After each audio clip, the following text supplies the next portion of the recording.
Hey guys, today we have a 6th generation Toyota 4Runner Trailhunter. Now the 6th gen 4Runner has been a little bit controversial, mainly because Toyota dropped their famous V6. The 4-liter naturally aspirated 6-cylinder was bulletproof, and instead we got a turbocharged 4-cylinder engine, which can be also coupled with a hybrid powertrain. But to be honest, I think it was a smart move, and from a drivetrain perspective, this is probably the best 4Runner ever. So this thing starts at around $40,000 and can get up to $70K for our fully loaded Trailhunter trim. So what do we get with the Trailhunter trim? Well, let's start on top. Heritage Toyota design, spelled out Toyota. We get a light bar and fog lights that can be either white or yellow. We get 2.5-inch Old Man Emu shocks. Okay, those gold control arms, 33-inch rims, 18-inch rims, Trailhunter badging, rack sliders mounted to the frame, roof rack from ARB. We look out back, some more Trailhunter badges, just something you can brag about to your friends. We can tow up to 6,000 pounds. And looks like we have a full-size spare tire over there. Hidden exhaust tip, we don't really have to get it exposed. And just like in old 4Runners, you can roll down your rear window if you want to carry longer items or just be a cool guy. Since we're here, let's check out the cargo area. Come on. There we go. Now, the cargo area is compromised because of the hybrid powertrain. This is where the battery sits. We have some storage here so you can put your eggs, strawberries, something. Power outlet right here. Built-in compressor, so if you go off-roading, you can deflate your tires and then fill them back in with some air. Good amount of storage here. Obviously, no third row of seats. Accessories here. Pretty nice. The only problem, like I said, with the hybrid, we do have raised floors, so that's gonna compromise some cargo area. The design basically looks like a Tacoma that we tested last year. Super bulky, really aggressive, so I think Toyota did a great job. And we have a snorkel, which will make some cool turbo noises when we start driving. All right, let's quickly take a look what we have under the hood of the Trailhunter. Super easy to find the latch, and it's gonna be as easy here. Yeah, well, no struts, so we have to use the good old stick. Let's put it in there. 2.5-liter, 4-cylinder with a turbo. In the base variant, it makes 278 horsepower. However, we have the iForce Max model, which makes 326 horses. So it utilizes this turbo 4-cylinder and a 48 horsepower electric motor that sits between the engine and an 8-speed automatic transmission. Some isolation. All right, let's close this. Get this thing started and talk about the interior space. Easy to step in. Alrighty. Well, there we have it, and our 4-cylinder engine wakes up. Now, if you look at a cabin, this is a textbook example of how a utilitarian vehicle should be designed.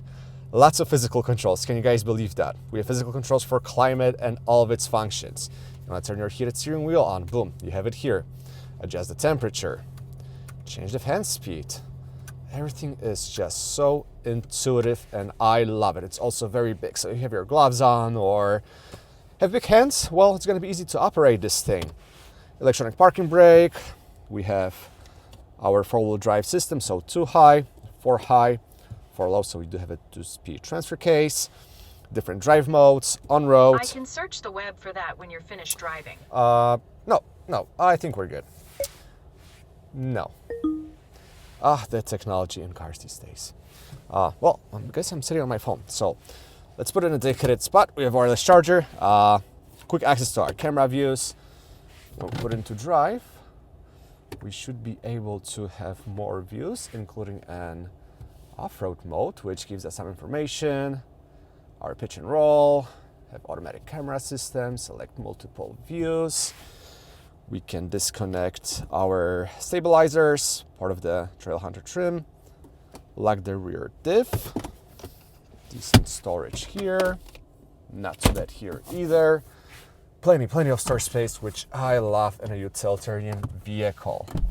Right here, we can enable our light bar, fog lights. We have a dedicated light on the back of the car, auxiliary buttons if you want to add some accessories or high beams, stuff like that.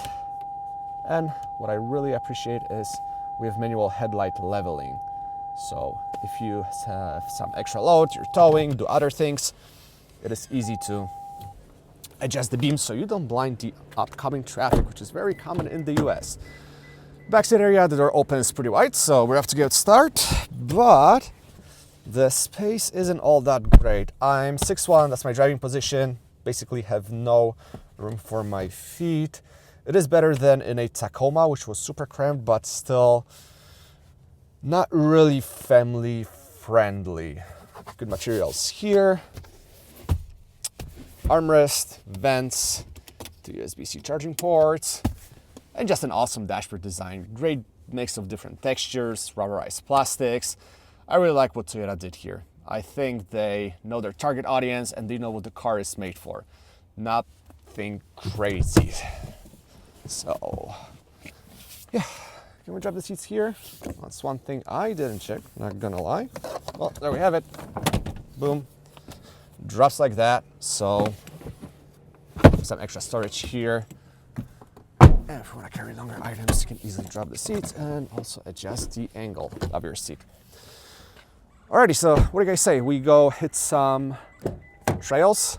Well, maybe nothing crazy, but we can take it for a spin and maybe first talk about what it's like to daily this thing, and then we're gonna go on a adventure.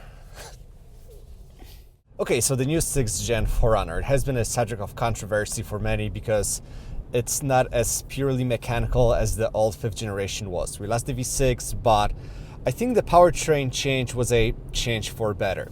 So we have 2.4 liter 4-cylinder, which on its own makes 278 horsepower. If we get the iForce Max variant, we get extra 48 horsepower from the electric motor. So the total powertrain output is 326 horses. And honestly, this is exactly what the 4Runner needed. There's no such thing as sluggishness, as any delay from the powertrain. It delivers power super smoothly and at the same time has plenty of torque. We get boost from the turbo, boost from the electric motor, and it finally feels like a modern vehicle.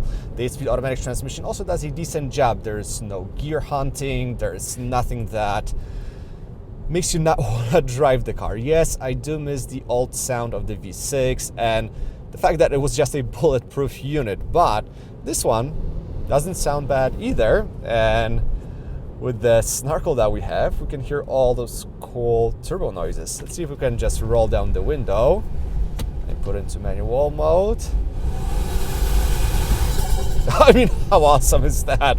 I know it's silly, but I just find myself doing that for fun. So if somebody tells me Toyota doesn't make fun vehicles, well, I will have to strongly disagree with them.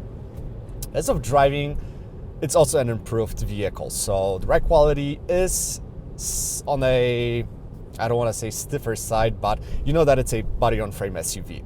You're not going to get rid of that shudder, that vibration, but with the double wishbone setup up front and a multilink in the back, the Trailhunter is pretty compliant on most road imperfections. Again, there is that shudder that you typically associate body-on-frame vehicles with, but it's a totally comfortable daily and totally livable daily. Also on a highway, it's pretty well isolated. We do have laminated side windows, and you can easily do up to, what, 80, 85 miles an hour, and you will not feel frustrated. There's not going to be much wind noise or road noise.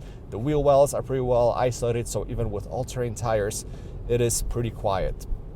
Definitely more quiet than an old 4Runner was, or something like a Jeep Wrangler or a Ford Bronco. So Toyota did a pretty decent job with designing a versatile SUV. And with all the stuff that we get with the Trailhunter trim, we have pretty ready out-of-the-box product that you can take off-roading, trail hunting, whatever you want to do. You keep your warranty, so you don't have to worry about it. Yes, if you want to make it even more capable, you do have to go aftermarket, but what Toyota gave us here is pretty good. The only issue is price. I mean, $70,000 for a 4Runner, that's a lot of money. That's getting close to a Lexus GX territory. Also, for a similar money, you can get a Land Rover Defender, which will not be as capable as the Trailhunter is, but will have better on-road manners, smoother ride quality, and will get an inline 6-cylinder engine. So, something to think about. All right, let's make a right turn here and compete with this Jeep Cherokee. I'll show you what the Trailhunter can do. Bet you cannot on trails like I can. All right, so let's put it into 4 high mode. Why not? Okay, we're in 4 high. We can use the MTS mode, see what off-road modes we have.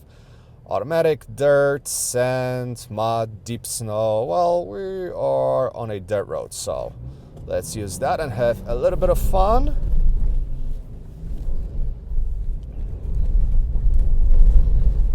Oh yeah. This is super fun. Oh, I'm gonna get this thing filthy.